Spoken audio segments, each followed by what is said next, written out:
الرحمن الرحیم مالک یوم الدین والصلاة والسلام علی سید المرسلین وعلی آلہ وصحبہ اجمعین اما بعد۔ محترم سامعین و ناظرین، آج کی اس مجلس میں ایک صحابی جلیل عبداللہ ابن سلام رضی اللہ تعالیٰ عنہ کے 3 سوالات اور پھر اس کے بعد ان کے اسلام لانے کے واقعے کا ذکر کروں گا۔ یہ عبداللہ ابن سلام نہایت ہی جلیل القدر صحابی تھے۔ یہ اسلام لانے سے پہلے یہود کے بڑے علماء میں سے تھے، نہایت ہی ذی علم آدمی تھے۔ ان کے بارے میں قرآن مجید کی کئی آیتیں نازل ہوئی ہیں۔ بڑا ہی فضل والے تھے، بڑی ہی قدر والے تھے، ان کی فضیلت بے شمار ہیں۔ ان فضیلتوں کا ذکر نہ کر کے میں آج ان کے اسلام لانے کے واقعے کا تذکرہ کروں گا مختصر انداز میں۔ ان کے اسلام لانے کے واقعے کا ذکر امام بخاری وغیرہ نے اپنی صحیح کے اندر روایت کیا ہے، دیگر محدثین نے بھی روایت کیا ہے۔ یہ روایت انس بن مالک رضی اللہ تعالیٰ عنہ سے مروی ہے کہ جب عبداللہ ابن سلام رضی اللہ عنہ کو اللہ کے رسول صلی اللہ علیہ وسلم کے مدینہ آنے کی خبر ہوئی تو وہ آپ سے چند سوالات کرنے کے لیے آئے اور کہا کہ اللہ اے محمد، میں آپ سے 3 چیزوں کے بارے میں سوال کروں گا، 3 چیزوں کے بارے میں سوال کروں گا، 3 چیزوں سے متعلق پوچھوں گا جنہیں نبی کے علاوہ کوئی نہیں جانتا۔ ایک نبی ہی ان باتوں کو جانتا ہے، نبی کے علاوہ کوئی نہیں جانتا۔ اور وہ 3 باتیں ہیں۔ پہلی چیز کہ قیامت کی سب سے پہلی نشانی کیا ہوگی۔ پہلا سوال انہوں نے کیا کہ قیامت کی سب سے پہلی نشانی کیا ہوگی۔ دوسرا سوال انہوں نے کیا کہ اہل جنت کی ضیافت سب سے پہلے کس کھانے سے ہوگی، اہل جنت کو کون سا کھانا سب سے پہلے دیا جائے گا، سب سے پہلا وہ کون سا کھانا ہوگا جو اہل جنت کھائیں گے۔ اور تیسرا سوال کہ ایسا ہوتا ہے کہ بچہ جب پیدا ہوتا ہے تو کبھی ماں کی شکل پہ جاتا ہے اور کبھی باپ کی شکل پہ جاتا ہے۔ اس کی وجہ کیا ہے؟ اس کی وجہ کیا ہے کہ کبھی ماں کی طرح ہوتا ہے اور کبھی باپ کی طرح ہوتا ہے، کبھی باپ پہ جاتا ہے کبھی ماں پہ جاتا ہے۔ تو اللہ کے رسول صلی اللہ علیہ وسلم نے فرمایا کہ جبریل علیہ السلام نے مجھے ابھی ان سوالات کے جوابات بتائے ہیں، ابھی جبریل علیہ السلام نے آ کر کے بتایا ہے۔ تو عبداللہ ابن سلام نے کہا کہ یہ جبریل تو وہ فرشتہ ہیں جن سے یہود دشمنی رکھتے ہیں، یہ یہودیوں کے دشمن ہیں۔ جبریل علیہ السلام سے یہودی دشمنی کرتے تھے، وجہ جو بھی ہو وہ جبریل علیہ السلام سے دشمنی کرتے تھے۔ انہوں نے کہا کہ یہ ملائکہ میں یہودیوں کے دشمن ہیں۔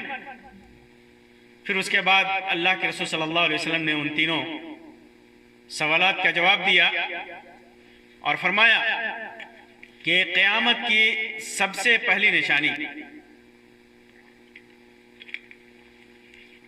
قیامت کی سب سے پہلی نشانی ایک آگ ہے، ایک آگ ہے جو پورب سے نکل کر کے لوگوں کو ہکائے گی، لوگوں کو پورب سے نکل کر کے وہ آگ پچھم کی طرف لے جائے گی۔ یہ قیامت شروع ہوتے ہی پہلی نشانی جو ہے وہ یہی ہے کہ ایک آگ پورب سے نکلے گی، مشرق سے نکلے گی اور مغرب کی طرف لوگوں کو ہکا کر کے لے جائے گی۔ یہ پہلی نشانی ہے۔ پہلا جواب اللہ کے رسول صلی اللہ علیہ وسلم نے دیا۔ اور دوسرے سوال کا جواب جو ان کا دوسرا سوال تھا کہ اہل جنت کی سب سے پہلے کس چیز سے، کس کھانے سے ضیافت ہوگی، تو اللہ کے رسول صلی اللہ علیہ وسلم نے فرمایا وہ چیز ہوگی زیادت کبد الحوت، مچھلی کی کلیجی کا بڑھا ہوا جو ٹکڑا ہوتا ہے، پیلے رنگ کا جو ٹکڑا ہوتا ہے، مچھلی کی کلیجی کے اندر جو بڑھا ہوا ٹکڑا ہوتا ہے، نہایت لذیذ اور زود ہضم ہوتا ہے، اس کے بے شمار فائدے بھی ہیں، اطباء نے بے شمار اس کے فائدے شمار کرائے ہیں، اور ان فائدوں سے صرف نظر اللہ کے رسول صلی اللہ علیہ وسلم فرمایا کہ یہ مچھلی کی کلیجی کا جو بڑھا ہوا ٹکڑا ہوگا، اس سے سب سے پہلے اہل جنت کی ضیافت کی جائے گی، اہل جنت کو وہی کھلایا جائے گا، وہی کھلایا جائے گا۔ اور پھر ان کا دوسرا جو سوال تھا، تیسرا جو سوال تھا کہ یہ وہ کیا وجہ ہے کہ بچہ کبھی ماں کے اوپر جاتا ہے اور کبھی باپ کے اوپر جاتا ہے، تو اللہ کے رسول صلی اللہ علیہ وسلم نے فرمایا کہ جب مرد عورت سے صحبت کرتا ہے، جمع کرتا ہے، تو اگر مرد کا پانی غالب آ جائے، مرد کا نطفہ غالب آ جائے، تو وہ مرد کی شکل پہ جاتا ہے، مرد کی شباہت پہ جاتا ہے، مرد پیر کی طرح ہوتا ہے، اور اگر عورت کا پانی، عورت کا نطفہ غالب آ جائے تو پھر وہ عورت کی شکل پہ جاتا ہے اور عورت کی طرح ہوتا ہے، اپنی ماں کی طرح ہوتا ہے۔ بعض روایتوں میں ہے کہ مرد کا نطفہ، مرد کا پانی اگر غالب آ جائے تو وہ اپنے ددیالی رشتوں کی شکل کا ہوتا ہے، ددیالی رشتوں پہ جاتا ہے، چاچا ہے، دادا ہے، پھوپھی ہے وغیرہ۔ اور اگر ماں کا نطفہ غالب آ جائے تو ننیحالی رشتے پہ جاتا ہے، ماموں ہے، نانا ہے، اور دیگر لوگ ہیں جو ننیحال کے ہیں۔ بعض روایتوں میں اس کا بھی تذکرہ ہے۔ تو یہ تین سوالات تھے، تینوں کے جواب اللہ کے رسول صلی اللہ علیہ وسلم نے جبرائیل علیہ السلام کے بتائے ہوئے کے مطابق انہوں نے دیا۔ تو اس کے بعد عبداللہ ابن سلام رضی اللہ تعالیٰ عنہ سمجھ گئے کہ ایک نبی ہی اس کا جواب دے سکتا ہے، اور ضرور یہ نبی ہیں، اللہ کے بھیجے ہوئے رسول ہیں۔ تو انہوں نے کہا کہ اے اللہ کے رسول صلی اللہ علیہ وسلم، میں گواہی دیتا ہوں کہ اللہ کے علاوہ کوئی معبود برحق نہیں، اور میں اس بات کی گواہی دیتا ہوں کہ آپ اللہ کے رسول ہیں، آپ اللہ کے رسول ہیں۔ اسی وقت انہوں نے اسلام قبول کر لیا جب حقیقت ان کے سامنے آ گئی کہ ایک نبی اس قسم کی باتیں صرف نبی ہی بتا سکتا ہے، نبی کے علاوہ کوئی نہیں بتا سکتا۔ اس قسم کی باتوں کا، سوالوں کا جواب، اس قسم کے سوالوں کا جواب کوئی نبی ہی دے سکتا ہے۔ فوراً انہوں نے اسلام قبول کر لیا۔ پھر اس کے بعد انہوں نے کہا، چونکہ ان کا مقام اور ان کا مرتبہ یہودیوں میں بہت بڑا تھا، یہودی کے بڑے علماء، یہود کے بڑے علماء میں سے تھے، بہت زیادہ ان کا مقام تھا، علم میں بہت زیادہ، یہ یہودیوں میں بہت سارے لوگوں سے یہ بڑھ کر تھے۔ انہوں نے کہا اللہ کے رسول صلی اللہ علیہ وسلم، آپ یہود کو اس بات کی خبر لگے کہ میں مسلمان ہو چکا ہوں، اس سے پہلے آپ ان سے کچھ سوال کیجئے میرے بارے میں، کیونکہ یہود کے لوگ، یہ یہود قوم، یہودی نہایت ہی بہتان تراش اور الزام تراش قسم کے لوگ ہیں۔ یہ بہتان لگاتے ہیں، قوم بہتن، یہ لوگ بہتان والے آدمی ہیں، الزام والے آدمی ہیں۔ تو میرے اسلام کی خبر ہو تو اس سے پہلے آپ ان سے میرے بارے میں پوچھیے کہ میں کیسا ہوں، میں کیسا ہوں۔ چنانچہ یہودی آئے تو اللہ کے رسول صلی اللہ علیہ وسلم نے فرمایا کہ یہ بتاؤ کہ تمہاری قوم میں عبداللہ ابن سلام کون ہے؟ عبداللہ ابن سلام جب یہودی آئے تو عبداللہ ابن سلام چھپ گئے، اوٹ میں ہو گئے، آڑ میں ہو گئے، اور اللہ کے رسول صلی اللہ علیہ وسلم نے ان یہودیوں سے پوچھا کہ یہ بتاؤ کہ عبداللہ ابن سلام کے بارے میں تم کیا جانتے ہو، یہ کون ہے؟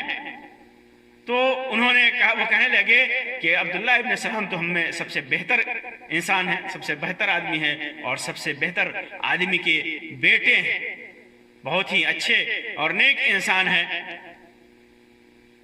تو انہوں نے بہترین جو وہ جانتے تھے، ان کے سلسلے میں جو عقیدہ رکھتے تھے، وہ نظریہ رکھتے تھے کہ وہ اچھے ہیں اور اچھے کے بیٹے ہیں، ہم سے میں سب سے افضل ہیں اور افضل کے بیٹے ہیں۔ تو آپ صلی اللہ علیہ وسلم نے فرمایا کہ اچھا یہ بتاؤ کہ اگر عبداللہ ابن سلام مسلمان ہو جائے، اگر وہ اسلام قبول کر لیں تو تمہارا کیا خیال ہوگا؟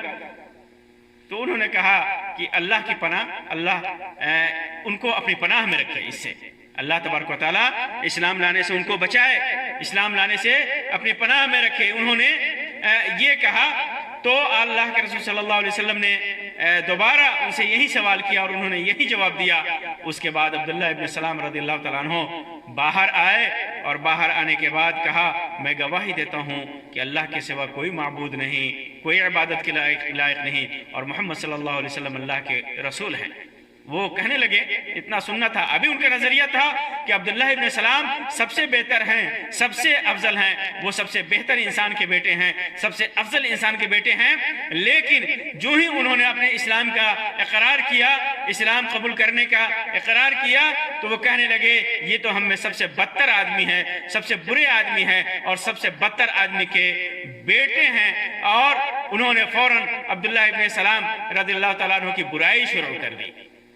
تو ان کی فطرت اور ان کی عادت، ان کی جبلت، ان کی خصلت سے عبداللہ ابن سلام رضی اللہ تعالیٰ عنہ یہ واقف تھے۔ کہا کہ اللہ کے رسول صلی اللہ علیہ وسلم مجھے اسی کا ڈر تھا، مجھے اسی کا ڈر تھا کہ وہ قوم، یہ قوم اب تک میری تعریف کر رہی تھی، مجھے افضل قرار دے رہی تھی، افضل کا بیٹا، بہتر کا بیٹا قرار دے رہی تھی، وہی قوم میرے اسلام قبول کرنے کے بعد میری برائی کرنے پہ تلی ہوئی ہے۔ یہ میں اسی بات سے ڈر رہا تھا۔